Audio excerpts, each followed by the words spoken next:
boy, oh boy, oh boy. So I was watching some new videos about the new RHO because apparently the embargo ended yesterday on October the 29th. And I just wanted to see how the journalist was going to try to basically, I don't want to really use a bad word, but kind of gaslight us into thinking that the RHO was just some worthy successor to the old Ram TRX that is now missing its Hellcat option, which is why I call the RHO the remove Hellcat option Ram.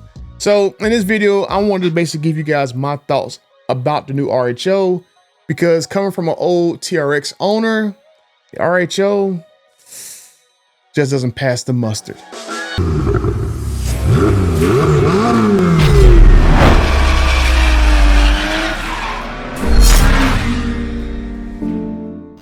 It's that time of year again where you need to save as much money as you can to buy the gifts for everyone else and including yourself.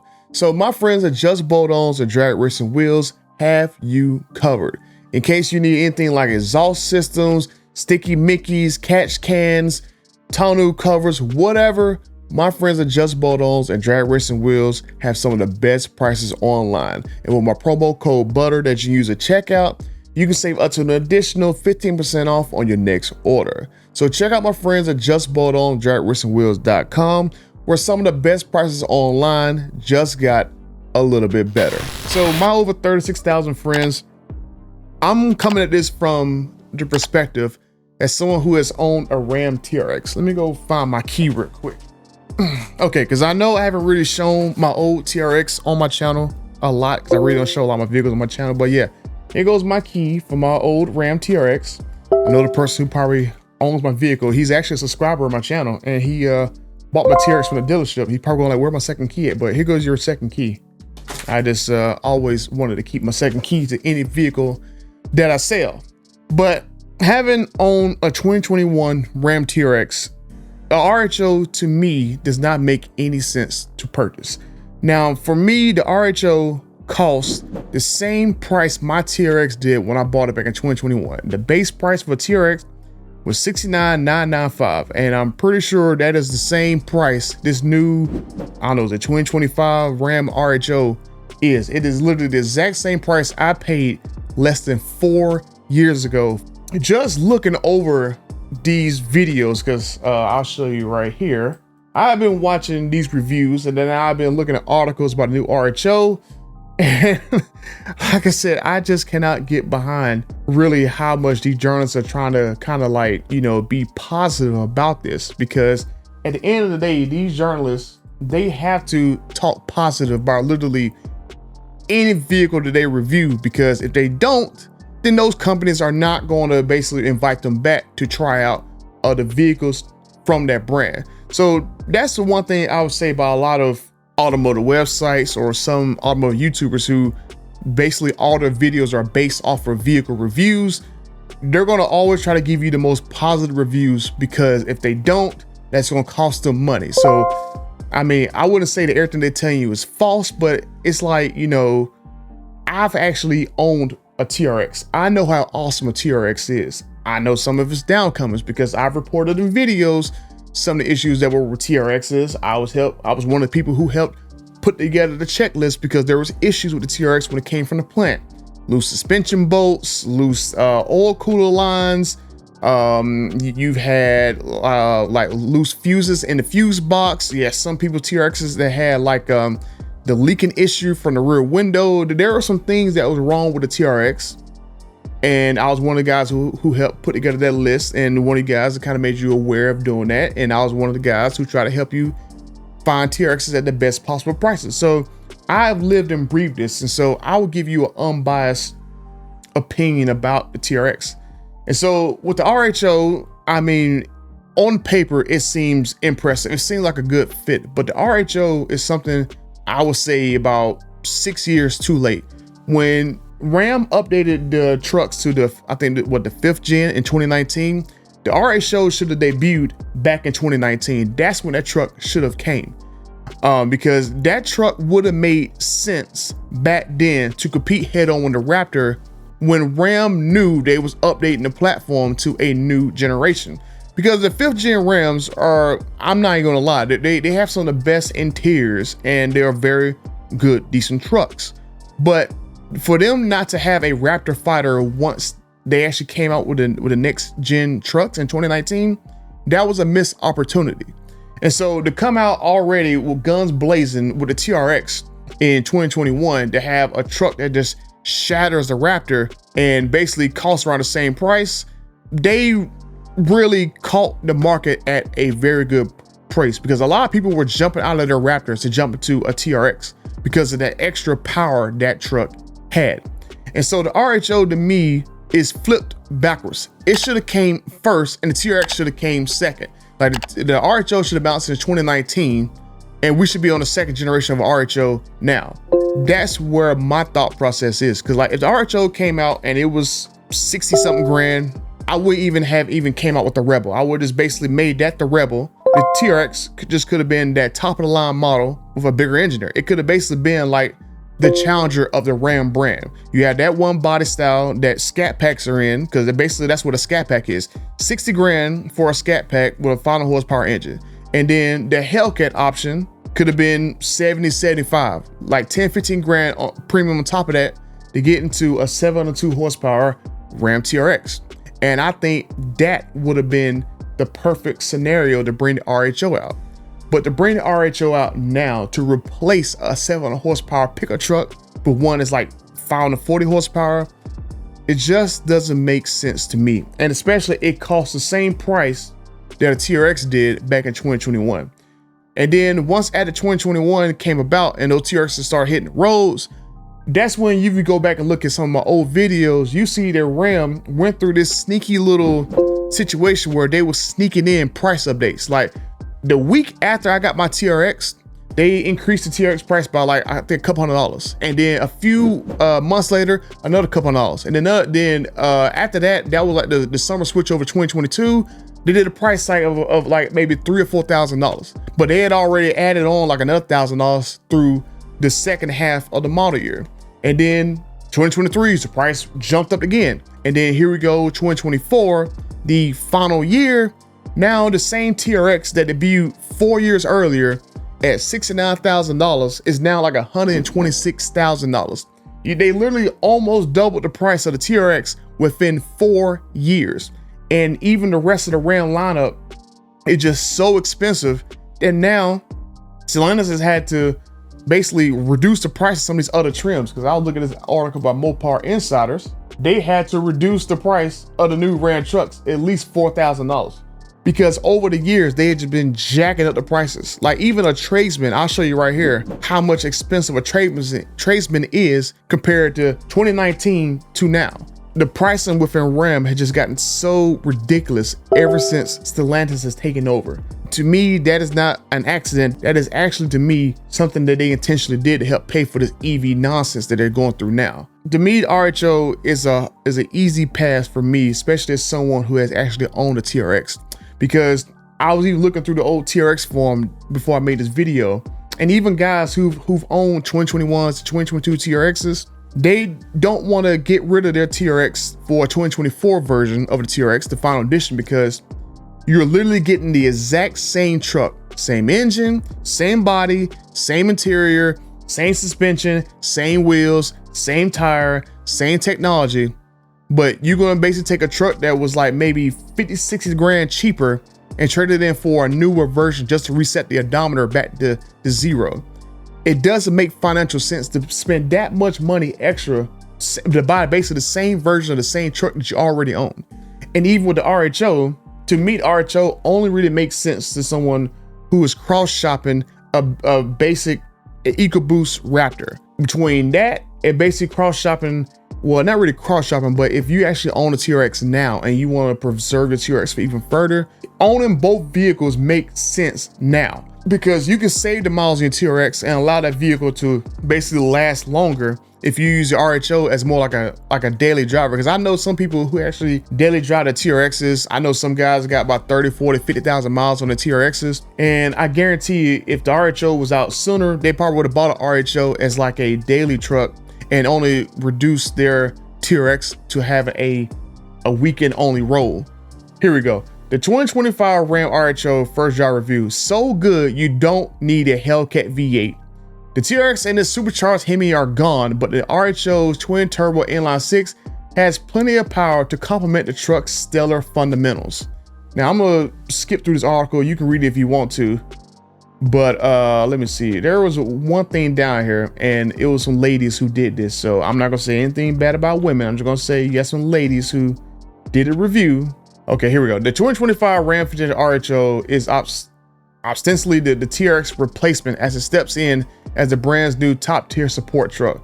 While some might grumble about missing the supercharged Hellcat V8 and all its power, the RHO holds its own with a 3-liter high-output twin-turbo inline 6. Its 540 horsepower and 521 foot-pounds of torque are plenty to do all with the sport truck things with ease, and believe me, we did them all during the Rebel Rally. Never once did we think, dang, I wish this had more power. And literally once I read that, I was like, yeah, I gotta start reading. Because there's not a guy alive who has a performance vehicle that doesn't wish their performance vehicle had more power. I'm pretty sure 9 out of 10 guys would get more power out of the vehicle, especially if it's covered under warranty. That's why Dodge even built the whole direct connection stage kit nonsense, because so many people wanted to modify their Hellcats, their Red Eyes, their Super Stocks, their Demons. What else they got in there? They're supposed to expand it to Durangos and a bunch of other vehicles they're supposed to expand it to, but most people want to get more power out their vehicles. So there was a whole point of Dodge spending all this money and getting delayed all these years for stage kits for factory-approved horsepower improvements. If people wasn't really interested in more power, direct connection would not exist. Stage kits would not exist. All these tuner shops around the country would not exist if there wasn't a lot of people who wanted more power out of their performance vehicles. If there was really only a few people that like that, you wouldn't have hundreds of tuners in literally one state. I'm gonna go over this review right here. Now this is actually the best one because I guess this is Truck King's dad right here, and he basically gave his honest opinion about the new RHO experience. I'm gonna play this for you right here. It feels fine. You've got power, you step on it, yeah, it jumps up and roars. The sound is less than desirable. Yeah, that's my only thing, because I mean, I miss the sound of the V8. You got twin turbos. You know, I think they're cranking out every horsepower out of this engine. That's the only thing that always concerns me when you're running something sort of at 110% max. Sure. However, this is the future. V8s are dead. This is what we're getting. Yeah, and we can be honest, it's fuel economy and emissions regulations that essentially, you know, killed that big V8 at Stellantis.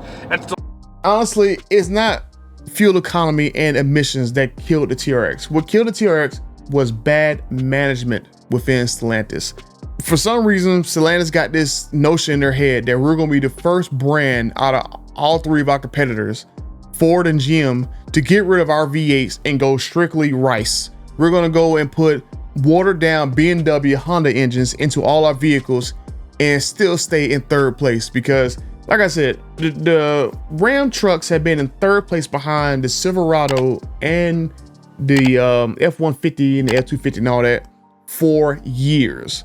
And their biggest bright idea, instead of basically trying to mimic what the other competitors are doing to get a leg up in the market segment, to get more market share, they decided to be the first one to get rid of all their V8s and go with this engine that sounds like a Honda.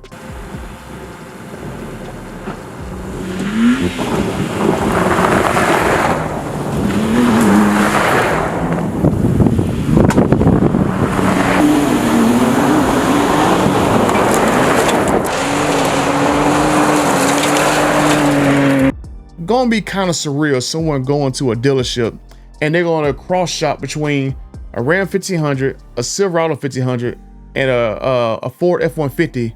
All their engine options is, oh well, you know what, you know, you only got this Hurricane or that Hurricane, and then you go over to GM, you got, oh well, we got this 6-cylinder, we got this 8-cylinder big rumbling V8, Or you go with a Ford, you got, well, we got this EcoBoost 6-cylinder, we got the regular natural aspirated V8, or we got this supercharged V8 in the Raptor R.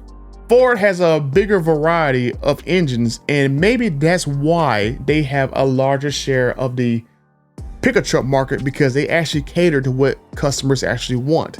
I think Ram would have been a lot closer in the market share with Ford if they would have kind of followed Ford's lead and offered a variety of vehicles that customers want. Like, you offer a variety of vehicles, maybe take a little bit of a haircut on the profit in order to gain the market share. Then once you get close, then maybe you can bring the prices back up to make up for that lost revenue. But you got to get to the point to where you make vehicles that your customers want. And I'm pretty sure Ram customers would have wanted a Raptor competitor for years rather than wait until 2021 to do so. I think they could have gained a lot more market share if they would have did so, because the TRX was a hit. The TRX was only limited by suppliers. That was basically it. Like, 2021 was basically only limited because they had, well, first production got stalled for like a few months because they had to redo the exhaust system because they didn't pass emissions. I reported in that video back in like 2020, because I was supposed to have my TRX by Halloween, but it didn't come out until, I didn't get it until like the week after my birthday in February. So I got it like the first week of March of 2021. And so they had paint issues because they didn't have enough pigment for some of the colors. They had other paint issues where the black stripe on the bottom of the TRX, that's like black on all the blue trucks, the white trucks and all that, they didn't have that paint. They had a paint shortage of that color. It's not the same thing as the Onyx black paint, but they had a paint shortage in that, and that limited them to how many colors they could make. So I remember back in 2021, they had to make like about 3 or 4 days of nothing but black trucks in order to get, you know, vehicles out of the door. And then 2022 model year, they had issues with the radio, and so that was causing them to have them pile up at the plant in the beginning of 2022, and then they also jacked the price up. There would have been a lot more TRXs made if it wasn't for issues that they had with suppliers. And so the RHO, I mean, just from looking at photos and stuff, because I was looking at this right here, looking at photos, you literally cannot tell the difference between it and a regular TRX. The let's see, the infotainment system got a little bit bigger. They got hands-free driving, and they got the screen over there on the passenger side. You really cannot tell the difference between the two different interiors. My only question is, with Stellantis, did they cost cut any other parts in the RHO like they did with, let's just say, the D170? Because at the last minute D170, they swapped out all the spark plugs, and then you had spark plug issues, and you had a daggone, well, not a recall, but you had a star bulletin about the spark plugs having to be regapped at the last minute. So I wonder with the RHO, did Stellantis do any other cost cutting? Because I've said this in another video back last year. The RHO, you're not going to be able to tune this engine like you think you're going to be able to, like with the TRX. The TRX, you can easily get 1,000 horsepower out of it because it's literally the same engine from a 2015 Challenger Hellcat. The RHO uses the regular base transmission in the regular Ram trucks. So those Ram trucks have a transmission that can only go up to like, I think like 550, 560 foot-pounds of torque. And that's what the engine of what is in this brand new RHO. So if you're gonna think you're gonna tune the RHO to get more power out of it, you might have to do a transmission upgrade too in order to actually get it to 6, 7, 800 horsepower. And then I heard through the grapevine that they're actually trying to make a 7, 800 horsepower Hurricane engine, but that engine's having some issues and it might be out in another few years. And so if you want like a higher power TRX, they might upgrade this truck in a few more years and it comes out with 700-ish horsepower. And to me, if they were going to do a TRX successor, you had to have it faster than the TRX. I don't understand how you can have a successor to a very successful vehicle and it's slower than a previous vehicle. That's why the only reason why I think they just called it RHO, because they didn't want to have people feel or really clown them that the RHO is down 160 horsepower compared to TRX. But it's literally the exact same body, exact same wheels, exact same suspension, exact same interior. I just don't like this particular vehicle. I just think that this should have came 6 years prior. And I don't think this is a very good financial decision to buy because, like I said, I know in the background they're trying to make a 700-ish horsepower Hurricane. So you go buy this, and let's say 2-3 years down the road, bam, that's a 700 horsepower 6-cylinder TRX or RHO, whatever they want to call this new version, because I'm pretty sure the new TRX that's going to come out is basically going to be a Ram Rev with a tri-motor setup. It's probably going to be like 1,000 horsepower. And I think that's what Ram's going to do with the new TRX. They're going to make it a tri-motor Ram Rev, and no one's really going to buy it, because I really don't even see, for example, the Hummer EV truck selling like that. And GM is scaling back on a lot of their EVs. But let me know what you guys think. Will you be getting one? And if you are actually interested in getting an RHO, if you go on like the Ram TRX forums, or you can go onto the Ram, I think there's a Ram RHO forum now. If you go on those forums, you can find you a RHO around $11,000 off a sticker. There's a couple of dealers who are already discounting the prices on these trucks already. So if you own a TRX and you want an RHO to basically supplement your TRX, or you're cross shopping a Raptor, you can go and pick up a RHO at a pretty decent discount. Personally, like I said, I wouldn't buy RHO. I mean, I think honestly, if I was to buy RHO, I would wait for a company to do a Hellcat swapping one. I think that's what's going to happen. I think there's going to be a company that's going to take these RHOs and they're going to Hellcat swap them, and you're basically going to have all the performance, all the power, all the fun the TRX was in a body that's basically really cheap. I mean, honestly, if you get RHO for like 70-80 grand and do like a 20-30K motor swap, you literally are still saving money compared to buying a 2024 Ram TRX Final Edition, because the Ram Final Edition is 126 grand. So what if you can buy RHO and you can get it for like, I don't know, 70-80 grand. A shop does maybe like a 30K upgrade. But yeah, you get a shop, they'll basically do like a 30K upgrade. And if it's like 80 grand, you're still saving another 15, 16 grand. And basically you have some brand new tech in there. You got the screen on the side, you got the hands-free driving and stuff. So I think that might be what I will wait for. I will wait and see if there's a shop that's going to make a RHO Hellcat swap, or maybe put a red eye engine in one. But there's a lot of possibilities for the RHO, but I think the market is going to basically come down to people doing swaps in these. But let me know what you guys think, and until the next time, I'm out.